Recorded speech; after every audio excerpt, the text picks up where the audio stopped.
এই সিজনটাই কেন জানি এমন, সবার ঘরে ঘরে জ্বর, কাশি, সর্দি, ঠান্ডা লেগেই আছে। কয়দিন আগে আমি জ্বর থেকে উঠতে না উঠতেই আবার আপনাদের ভাইয়া অসুস্থ হয়ে গিয়েছে।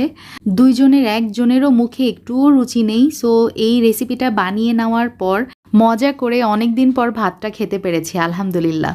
সো চিন্তা করলাম এই সহজ পাচ্য রেসিপিটা আপনাদের সঙ্গেও শেয়ার করি।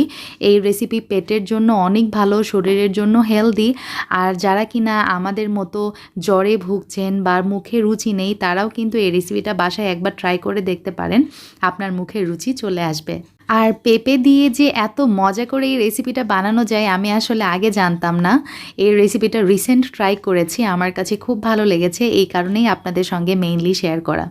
যাই হোক, আমি হাফ কাপ পরিমাণ এখানে মসুরের ডাল নিয়েছি, দেখতে পাচ্ছেন ২-৩ বার পানি বদলে বদলে কচলে কচলে আমি ধুয়ে নিয়েছি এবং দেখতে পাচ্ছেন পানিটা কিন্তু স্বচ্ছ হয়ে আসছে।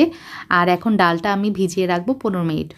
১৫ মিনিট পরে দেখতে পারবেন যে ডালটা খুব সুন্দরভাবে ফুলে গেছে এবং ফেটে ফেটে গেছে। আসলে এরকমই আমি চাচ্ছিলাম। এরকম হইলে যেটা হয়, ডালটা কিন্তু খুব তাড়াতাড়ি সিদ্ধ হয়। আমি ডালটা কড়াইয়ে নিয়ে নিলাম আর এখন লাগছে আমার পেঁপে। পেঁপেটা আমি এখন ছুরির সাহায্যে কেটে নিব। আর পেঁপে কাটার নিয়ম তো সবাই জানেন। এই যে মাথাটা কেটে নিয়ে তারপরে মাথার উপরের যেই আঠা আছে বা কষ আছে সেটা ফেলে দিতে হবে। তারপর আমি কেটে নিচ্ছি। আমি ১ কেজির থেকে একটু কম ছিল আমার পেঁপের সাইজটা। আমি হাফ পেঁপে সম্পূর্ণটাই নিয়ে নিয়েছি। আর পেঁপেটা ছেলার সময় চেষ্টা করবেন পেঁপের গায়ে যেন সবুজ অংশগুলা না থাকে, তাহলে অনেক সময় দেখা যায় কি পেঁপেটা কিন্তু তিতা হয়, তখন খেতে অতটা ভালোও লাগে না। আর এইভাবে দেখতে পাচ্ছেন আমি পেঁপেটা ছোট ছোট কিউব করে কেটে নিচ্ছি। আর সবগুলো পেঁপে কেটে নেওয়ার পর আমি পরিষ্কার পানি দিয়ে ২ বার ধুয়ে নিয়েছি। এখন ওই যে কড়াইয়ের মধ্যে আমি ডালটা রেখেছিলাম তার মধ্যে কেটে রাখা পেঁপেগুলো দিয়ে দিলাম এবং তার সাথে আরও একটু পানি অ্যাড করে দিলাম।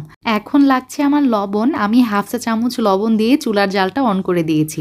দেখতে পাচ্ছেন খুব সুন্দরভাবে বলক চলে আসছে। এই পর্যায়ে একটা ঢাকনা দিয়ে আমি চুলার জালটা মিডিয়াম আঁচে করে দিব। আর এভাবেই আমি জাল করতে থাকবো যতক্ষণ না পর্যন্ত ডাল এবং পেঁপের পানিটা শুকিয়ে আসছে। আর পেঁপেটাও খুব ভালোভাবে এর মধ্যেই কিন্তু সিদ্ধ হয়ে যাবে। দেখতে পাচ্ছেন আমার পেঁপে এবং ডালটা কিন্তু খুব সুন্দরভাবে সিদ্ধ হয়ে গেছে।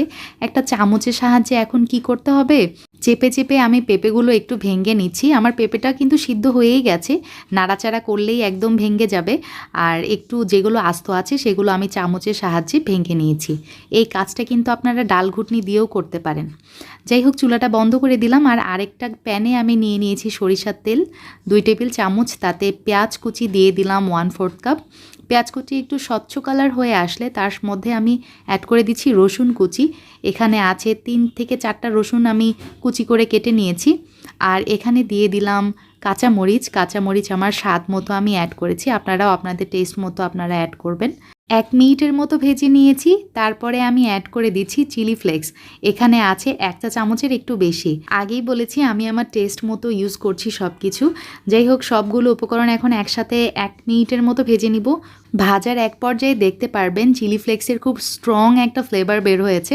তখন আমি ওই যে ডাল এবং পেঁপে সিদ্ধটা দিয়ে দিলাম কড়াইয়ের মধ্যে।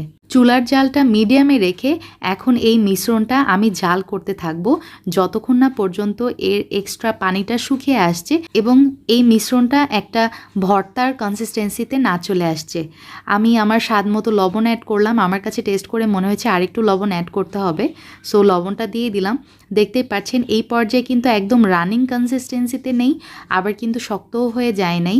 এই পর্যায়ে আমি ধনিয়া পাতা অ্যাড করে দিচ্ছি। 1/4 কাপের মতো ধনিয়া পাতা অ্যাড করেছি। এখন নাড়াচাড়া করব ১ মিনিট চুলাতে।